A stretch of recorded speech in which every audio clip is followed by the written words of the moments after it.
મિત્રો, હરેડી વિશે તો તમે જાણતા જ હશો. હરેડી એક કુદરતે આપેલી એક અનમોલ ભેટ છે કે જેના દોત દુખતા હોય, દાઢની અંદર દુખાવો થતો હોય, તો જો તમે ગોરી ખાતા હોય ને તો ગોરીનો કરંટ રહે ને તો સુધી તમને દુખાવો ઓછો થઈ જાય. પણ અમારા ગામડાની અંદર શું કરે કે જે કોઈને દાઢ દુખતી હોય કે દોત દુખતા હોય તો આવી હરેડીઓ ખોદી કાઢે છે અને ઓનું દૂધ કાઢીને અને રૂના પૂમડામાં પલાળીને અને દાઢની જે દબાઈ રાખે તો ગમે તેવો દુખાવો હોય ને એમાં રાહત થઈ જાય છે. અને ઓનું દાંતણ તમે ચાવો ને તો તમને ગમે તેવા દોત દુખતા હોય કે દોતમાં દુખાવો થતો હોય આ બધામાં રાહત થઈ જાય. તો અમારા ગામડાની અંદર ઓનું દાંતણ જ ચાવે એટલે કોઈ દિવસ દાઢમાં દુખાવો થાય ના, કોઈ દિવસ તમને દાઢ દુખે ના.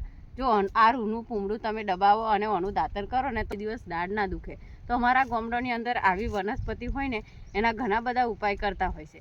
તો વિડીયો તમને કેવો લાગે? વિડીયો સારો લાગે તો લાઈક કરો, શેર કરો. સામાન્ય રીતે હરેડી બહુ મોટું ઝાડ નહીં થતું, એનું નોર્મલ નાનું ઝાડવું હોય છે. પણ જો વધારે મોટી થવા દે અને કાપ ના કરે ને તો મોટું ઝાડ થાય છે. અને મોટા ઝાડનું જો તમે દૂધ કાઢીને અને એનો ઉપયોગ કરો ને તો તમને વહેલી દાઢમાં દુખાવામાં રાહત થાય છે. અને એનું દાંતણ પણ એકદમ કડક હોય છે, એટલે તમને ગમે તેવા દોત દુખતા હોય ને તો તમે થોડા દિવસ એનું દાંતણ કરો ને તો તમારા દોતનો દુખાવો મટી જાય અને દાઢો જે પોલી થતી હોય, હરી જતી હોય, આ બધામાં રાહત થાય છે. તો અમારા ગામડાની અંદર હરેડીનો એક આ ઉપાય પણ કરે છે.